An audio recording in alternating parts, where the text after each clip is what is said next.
Alexander, and yours truly, Alexander Caden. Brooklyn? Hey, AK, I gotta tell you, things for President Biden seem to keep spiraling out of control as he continues to give voters and supporters cause for concern. The latest happening Thursday, July 4th, during a radio interview when he described himself as the first black woman to serve with a black president, as he struggled to find the right phrasing. Biden also said later in that same interview that he was the first president that got elected statewide in the state of Delaware when he was a kid. It's pods like these that have inspired talk in the top Democratic circles of what things could look like if Vice President Kamala Harris ran for the highest office and who could be her running mate. That despite Biden vowing he will not go anywhere. So what do you think? Back to you. Brooklyn, I think Biden needs to step down and let Vice President Kamala Harris take his place. The Atlanta City Council has approved the payment of a settlement of $2 million to two black college students who were shocked with tasers and pulled from a car while they were stuck in downtown traffic caused by protests over George Floyd's killing. Attorneys for the two living survivors of the 1921 Tulsa Race Massacre are challenging the Oklahoma Supreme Court's decision to dismiss the case that seeks restitution for the destruction. The Justice Department announced that it's reached an agreement with Wichita, Kansas Public Schools after an investigation into race and disability discrimination in the state's largest school district. DOJ's investigation into Wichita Public Schools found that the district's black students were disciplined more frequently and more severely than white students who engaged in similar conduct and had similar backgrounds and disciplinary histories.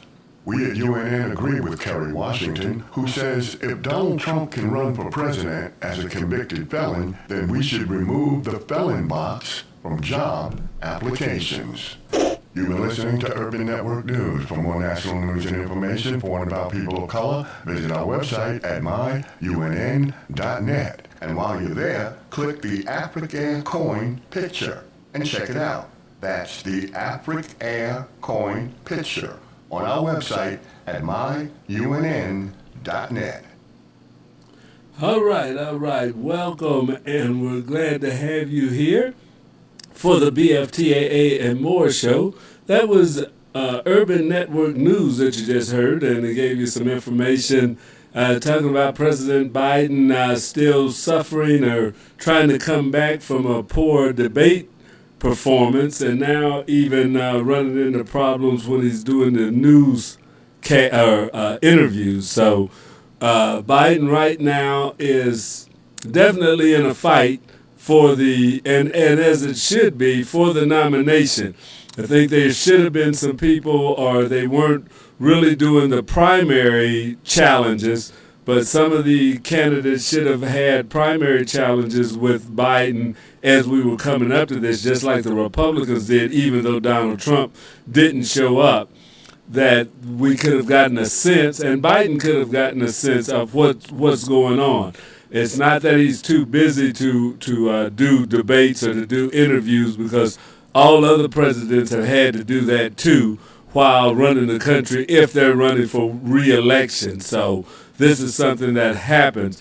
I'd have to get the numbers, but some of what I was watching today on television was saying that he has done fewer interviews than other candidates that were seeking re-election at the same time. So, there's definitely that he is older now. As a president, I think he's been doing all right. He's been doing a good job as a campaigner.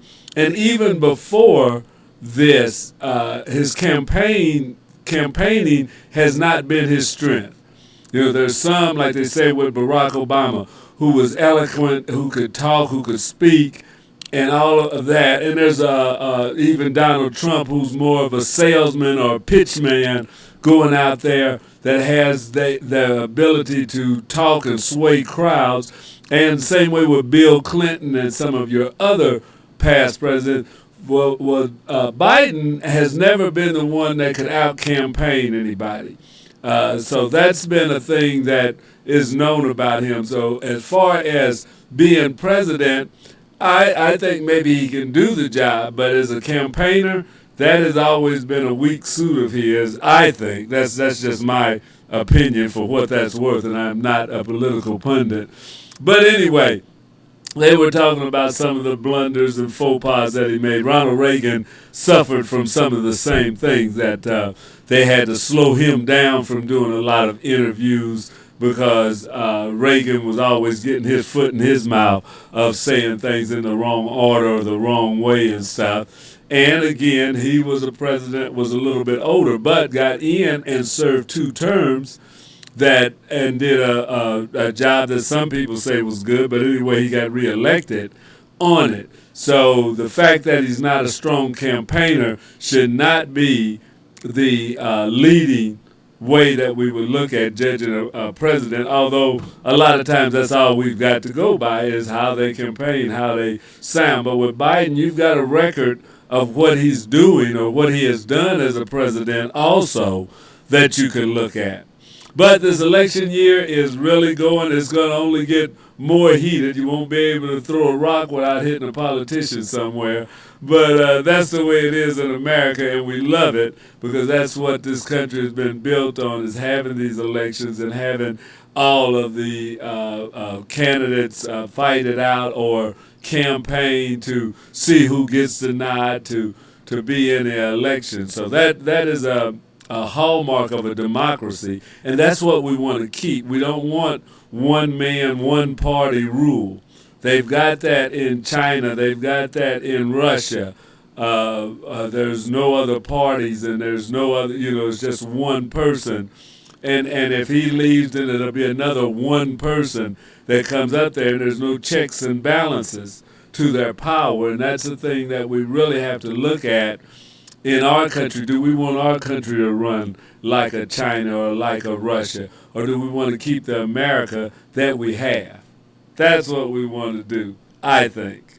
All right. That's enough of my soapbox on that. This is the BFTAA and More Show. I am your host, Louis George Walker, and I'm so glad to be here with you to share information and news. We're part of the W.E.B. Du Bois and Black Family Technology Awareness collaboration that came together to start this radio station, Knowledge, Understanding, and Wisdom. We call it KUAW. And you can watch us on Facebook, on YouTube, on Twitter, on Twitch. You can listen to us on the radio at KUAW.org.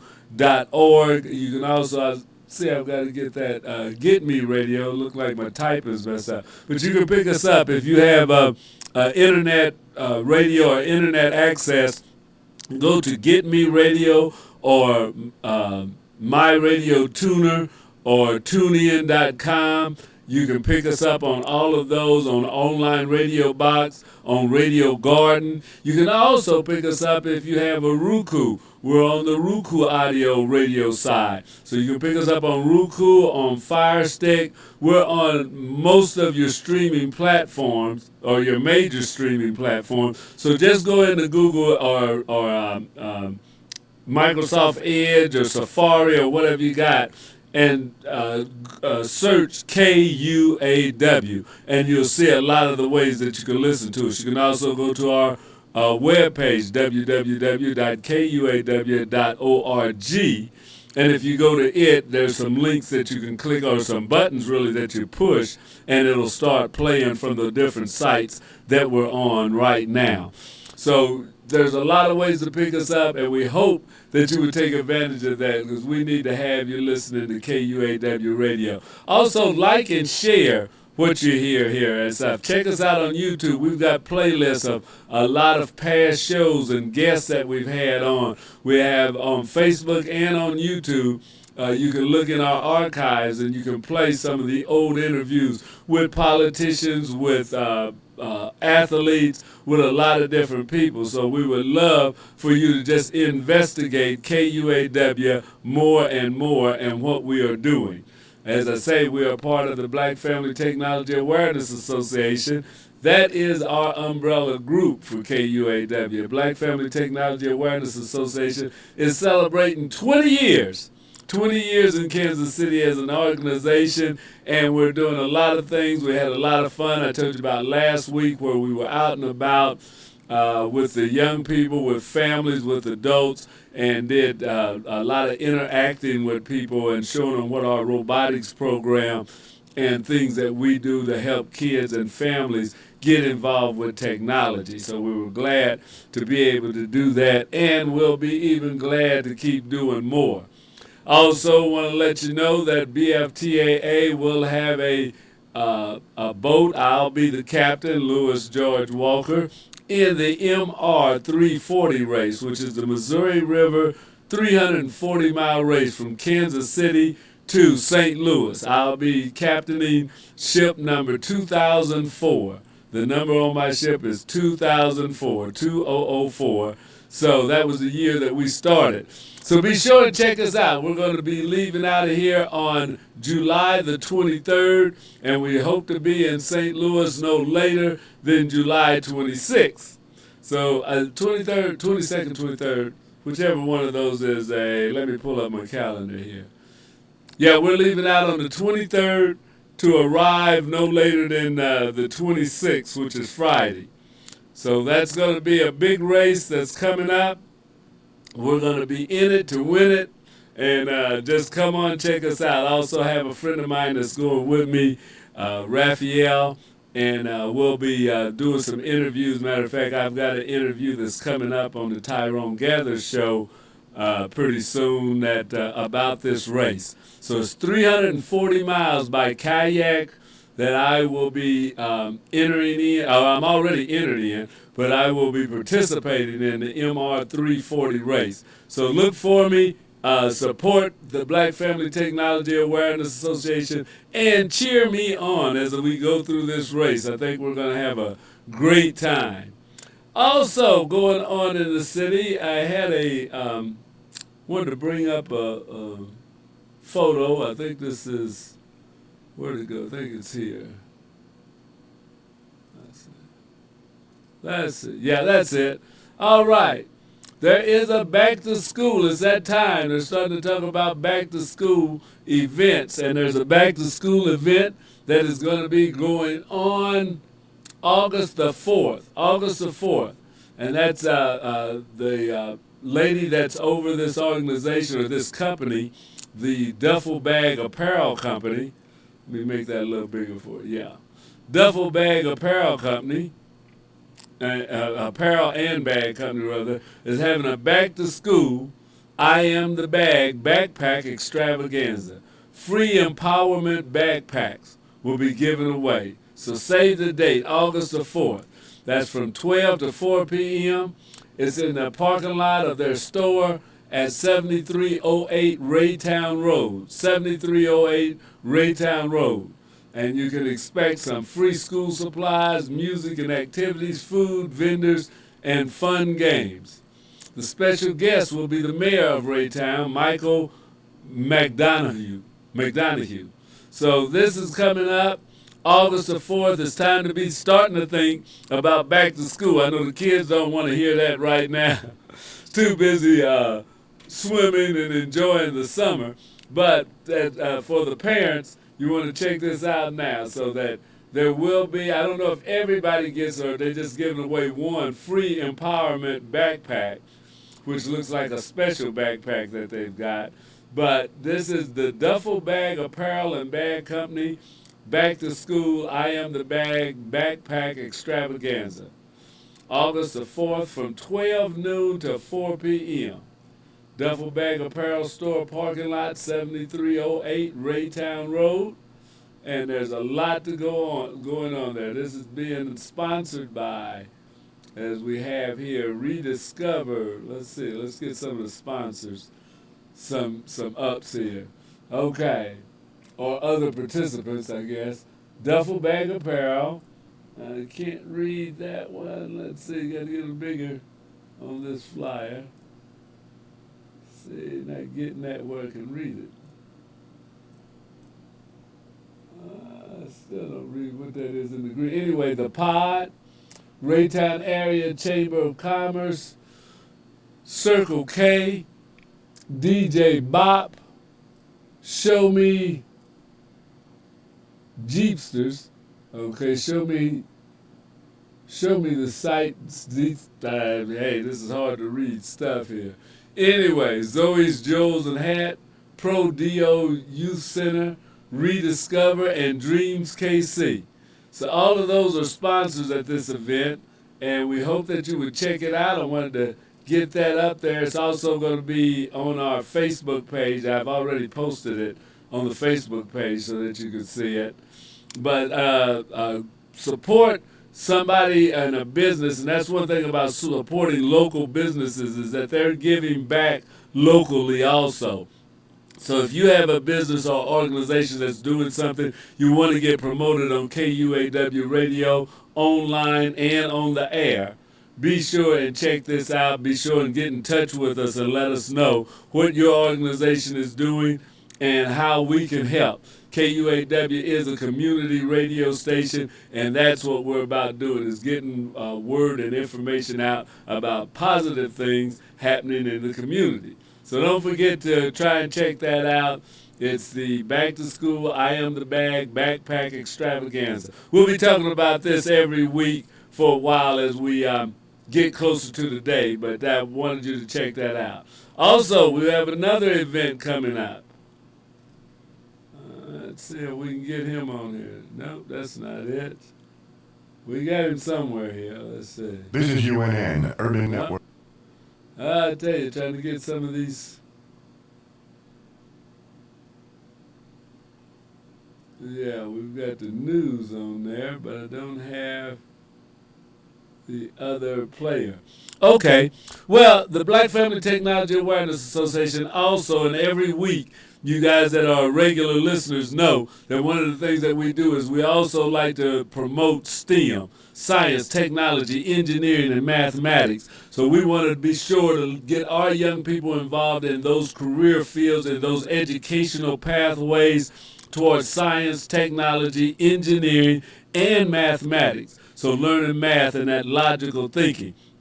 In that regard, we always try to give you a little information from NASA, the National Aeronautics and Space Administration, that is one of the leading research institutions for flight and space travel in the world.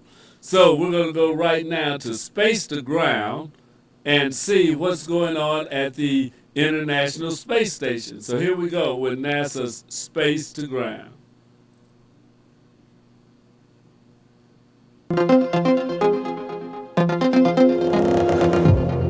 Welcome to Space to Ground. I'm Chelsea Bayarte. The International Space Station is midway through its 25th year. In the first half alone, the station has seen the arrival of 8 visiting spacecraft. 4 have carried humans to the space station, and 4 have carried cargo. And they've completed hundreds of hours of research in the orbiting lab. Oh, and while we're talking stats, the space station has orbited the Earth nearly 3,000 times this year. But who's counting, right? Axiom Space hit the ground running this year, launching 4 spaceflight participants to the space station on January 18th for a nearly 3-week stay. Then, on March 3rd, NASA's SpaceX Crew 8 mission launched aboard a Dragon spacecraft. The crew is made up of NASA's own Matt Dominic, Mike Barrett, and Jeanette Epps, as well as Roscosmos cosmonaut Alexander Gurbankin. They're still aboard the space station now, serving as Expedition 71 flight engineers. Just a couple of weeks later, on March 23rd, Soyuz MS-25 launched, delivering 3 more humans to the space station, including NASA astronaut Tracy Dyson. She'll remain on station for 6 months, helping maintain the orbiting lab and conducting science experiments. And of course, history in the making. On June 5th, the Starliner spacecraft lifted off with 2 humans on board, a first for the spacecraft. NASA astronauts Sunny Williams and Butch Wilmore arrived at the space station on June 6th, supporting NASA's Boeing Crew flight test mission. The astronauts have had a groundbreaking first half of the year. Through their research, they've completed many firsts and even broken records. Using liquefied stainless steel, the astronauts were able to 3D print with metal for the very first time on the space station. The ability to 3D print metal objects in space could reduce the need to pack heavy tools with us on our way to the moon. The first cardiac tissue was successfully 3D bioprinted using the biofabrication facility on the space station. This functional, live human heart tissue could advance our technology for producing organs and tissues, instead of depending on donated organs for transplant. In another groundbreaking first, researchers successfully tested a small robot that can perform surgery in space. The robotic surgeon was controlled from the ground using 2 hands to grasp and make cuts on rubber band to simulate human tissue. This expedition crew and its researchers have put countless hours in the lab to achieve all of these incredible firsts, but the records don't stop there. The astronauts have gotten to work behind the camera, taking more photos on Earth these past 6 months than all of 2023 combined. The space station crew has a unique vantage point for our Earth, and their photos help researchers track how our planet is changing over time. Scientists can use this database of millions of astronaut photos to monitor glaciers and volcanoes, urban lights at night, hurricane and wildfire events, and even studies on lightning flashes. The crew even took some amazing images in April during a total solar eclipse. Wow, this is unbelievable. Please welcome NASA's 23rd astronaut class. Meanwhile, here on Earth, NASA added 10 new astronauts to its roster in the first half of 2024. The newest class of astronauts graduated their 2-year candidacy and are now eligible to begin training for missions to the International Space Station and even the Moon through NASA's Artemis campaign. The International Space Station has already racked up a number of achievements in the first half, but we are just getting started. We're looking forward to seeing NASA astronaut Don Pettit fly for the 4th time this September, and NASA's SpaceX Crew 9 crew later this year as well. And for the midpoint of 2024, that's all for Space to Ground Halftime Report. Thanks for watching.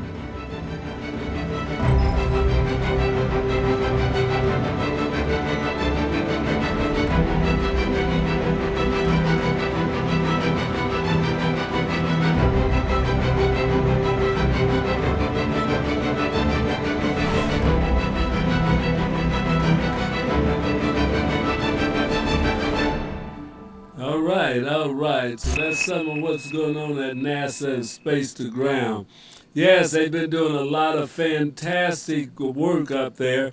One thing they didn't mention is the Boeing Starliner that made its first flight on a test up to the space station is now under repair. They've got some leaks that they're trying to fix, so they haven't been able to bring it back to Earth. It was supposed to have been back by now, but they're actually working on it in space at the space station before they put the 2 astronauts back in it.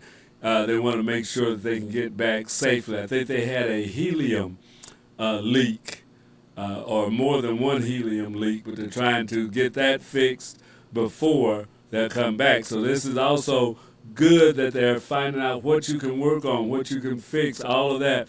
Will they have to send some extra parts up? And can they be installed by the people there on site? Or is it something they can fix right there? And that's all in the learning process or being able to do space travel. Because if you start talking about going out in deep space, it's just like when the early mariners would take off in ships sailing across the ocean that took maybe a couple of months back then. They had to be able to fix, repair, or make things right there on the ship as it was going, because it was not like going back or running to get another part. You had to be able to take care of your ship to wherever you were going and back. When they were exploring around the world, you'd be out. Even if you landed somewhere, the communities there maybe were still in a stone age. They didn't have the things that they needed. They would still have to manufacture or make whatever they needed in order to be able to return. That's going to be the way space exploration is going to be. As we go deeper and deeper into space, they'll have to be more self-sufficient in able to do things in order to, if you saw the movie The Martian, in order to survive, in order to return and stuff, you're going to have to make or do things, learn things, innovate in a way that you just cannot always practice for, but you have to have that ability to think on the fly and outside of the box of doing something. And as I said, that movie, The Martian, was a real good example of that he had to keep thinking of different things or different ways that he could solve a problem, of air, of food, of different things that he needed to produce and grow to stay on a planet with nobody else out there, with no other equipment than what you brought up there, and work on it. If you saw Apollo 13, it was the same thing. There was an explosion on the spacecraft in space, and they had to fix it, repair it, try to get it in shape to come back to Earth.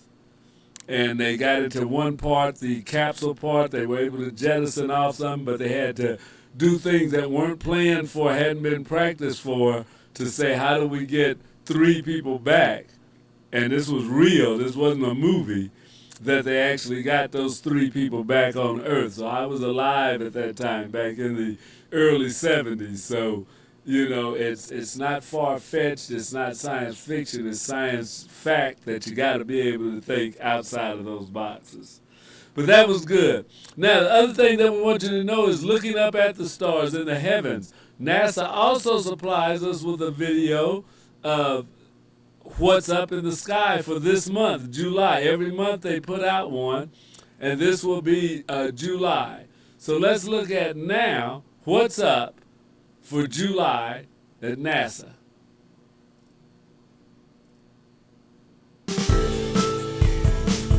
What's up for July? The moon gets the band back together, find planet Uranus with some help from Mars, and the star clusters that feel the scorpion's sting. All month in July, as in June, the planetary action is in the AM sky. Find Saturn rising around midnight and climbing high into the south by sunrise. Mars rises a couple of hours later with Jupiter trailing behind it and shifting higher in the sky each day. On July 2nd and 3rd before sunrise, the crescent moon will join Jupiter and Mars in the east. Looking for them before the sky starts to brighten, you'll also find the Pleiades star cluster above Jupiter, as well as bright stars Capella and Aldebaran. As the moon swings round the planet in its orbit, this same group gets back together at the end of the month, but as a much tighter gathering of Jupiter, Mars, and the moon with the bright stars of the constellation Taurus. Then on the evening of July 7th and 8th, those with an unobstructed view of the western horizon can spot Mercury shining brightly low in the sky with a slim crescent moon. Look for them starting 30 to 45 minutes after the sun sets. Observers in the southern hemisphere will find Mercury a good bit higher in the northwest sky all month after sunset. On July 13th, for the first few hours after dark, look to the southwest to find the first quarter moon snuggled up with bright bluish-white star Spica. For much of the lower 48 United States and most of Mexico, the moon will appear to pass in front of Spica, an event called an occultation. Next, over 3 days in mid-July, grab your binoculars and have a look at Mars in the early morning before the sky starts to brighten, and you'll find the distant planet Uranus quite close by. Uranus is not too difficult to see with binoculars or a small telescope anytime it's reasonably high above the horizon at night, but you really need to know where to look for it, or use an auto-guided telescope. But occasionally the moon or one of the brighter planets will pass close to Uranus in the sky, making for a great opportunity to find it with ease. The winding form of constellation Scorpius, adorned with the bright red star Antares, is a feature of the night sky around the world this time of year. And at the tip of the Scorpion's tail are 2 well-known star clusters that are well placed for viewing at this time of year. M7, aka Ptolemy's cluster, and M6, the butterfly cluster, are both located about 5 degrees east of the bright stars that mark the stinger end of the Scorpion's tail. They reach their highest point in the sky around 10 or 11 p.m. local time. To find M7, imagine a line toward the east through the stinger stars Lesath and Shaula, and it will lead you straight to the star cluster. M6 is just a couple of degrees above M7. Both are open star clusters, meaning they're loose groupings of stars that formed together in the same region of space, and they're only loosely bound together by gravity, so they'll eventually go their separate ways. M7 is just visible to the unaided eye under dark skies as a hazy patch just left of the tip of the scorpion's tail. But it's best seen with binoculars or a telescope with a wide field of view. Its stars are located at a distance of about 1,000 light years from us, and they formed about 200 million years ago. The cluster was discovered by Greek-Roman astronomer Ptolemy in the year 130, hence its other name. M6 is about half the apparent size of M7 and contains fewer stars. It's also a bit farther away from us at about 1,600 light years. It's estimated to be about half as old as M7 at an age of around 100 million years. It was discovered by Italian astronomer and contemporary of Galileo, Giovanni Battista Hodierna, in 1654. These two clusters are easy to observe in July, and their location in Scorpius makes them pretty straightforward to locate on a clear night. So there's no reason to fear this scorpion's sting. Instead, let it guide you to two distant star clusters and see for yourself two little families of stars in the process of spreading out into the Milky Way. Here are the phases of the moon for July. Stay up to date on NASA's missions exploring the solar system and beyond at science.nasa.gov. I'm Preston Dykes from NASA's Jet Propulsion Laboratory, and that's what's up for this month.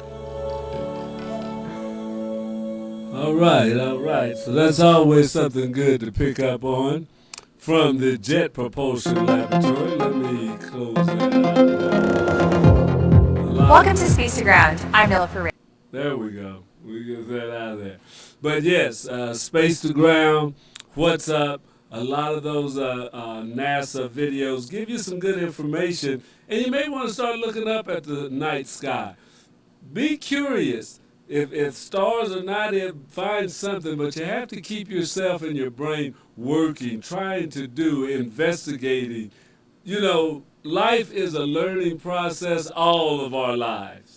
You know, we never know it all. Nobody that ever gets to the point where they know it all, but it doesn't mean that you don't keep gathering knowledge. You still want to learn. You still need to want to read. You still need to want to share information with others. So that is what the good thing is about making this life a lifetime of learning. STEM and other arts, theology, anything, but we have to stay busy. We have to keep learning. We have to keep trying to do a little bit better. So we're going to get back in a little, right now, not in a little bit because we don't have too much time. We're only on for 45 minutes, 5 to 5:45 for the BFTAA and More show. So one of the things that I want to go over now is another public service announcement, an event, part of it that I will be attending, my wife and I, and we're glad to go. It's the 45th National Convention of the National Black United Front. That's going to be held in Kansas City from July 12th through the 14th, the National Black United Front. The Kansas City chapter will serve as the host chapter, and the theme of this year's convention is Preparation for Reparations.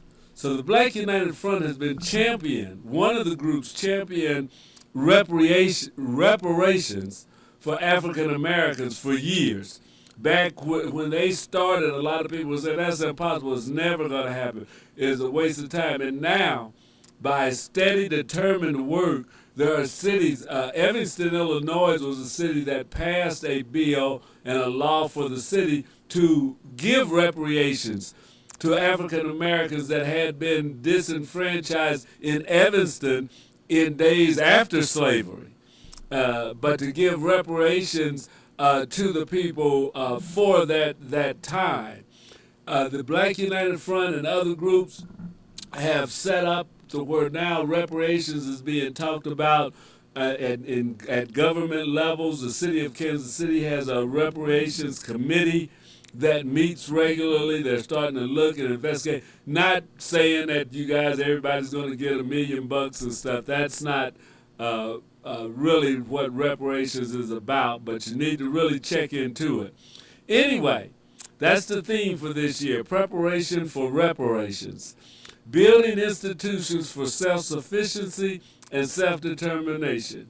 Shafiqua Small is the chairperson of the local chapter.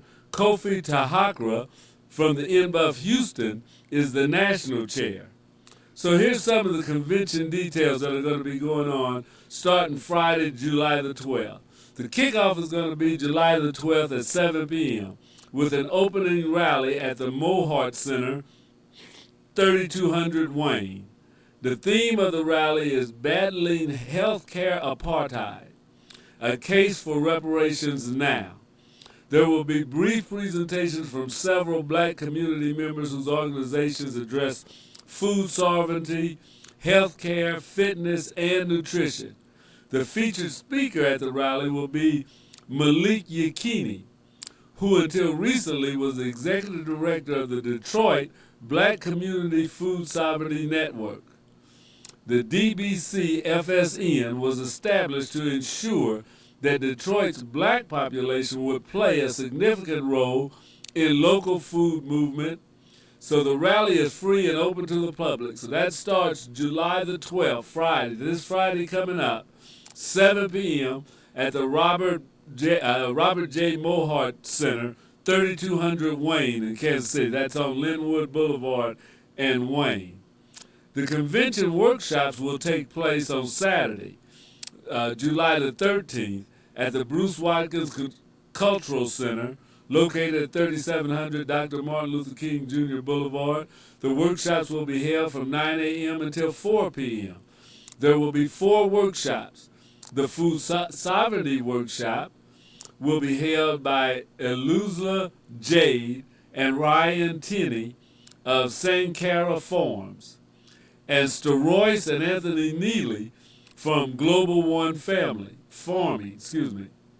The healthcare workshop will feature Hakima Payne from Uzazi Village and Cecil Watry of the Kansas City Black Mental Health Initiative. The workshop on education will feature a video presentation by Nicola Asante and the Whole Living Academy, an African-centered secular homeschool program. So they're going to be talking about homeschooling. And the final workshop of the day, final workshop on economics, will feature a video presentation from Ajamu Webster, formerly of Kansas City, on the role of the We Develop Credit Union in creating self-sufficiency in economics. In addition to the 4 workshops, there will be a plenary session featuring Malik Yakini. In this session, he will discuss the creation of the Detroit Food Commons, a $22 million project created by the DBC-FSN, which features a grocery store, commercial kitchens, and meeting spaces for community groups. Lunch will be provided for all attendees who register for the Saturday portion of the convention. So throughout the convention on Saturday, an African market will be held. The market is open to the public.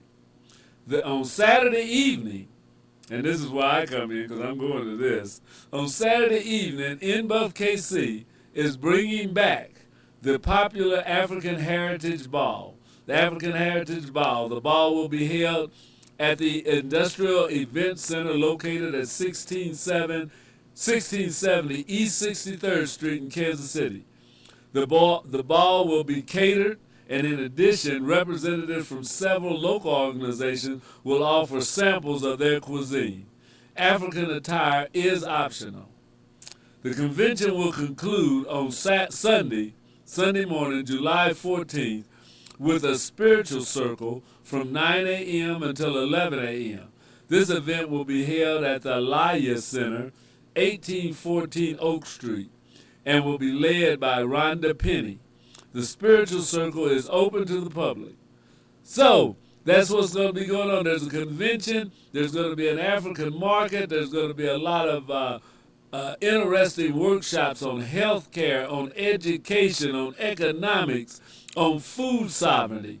All of this is going to be going on right here in Kansas City this weekend, starting Friday.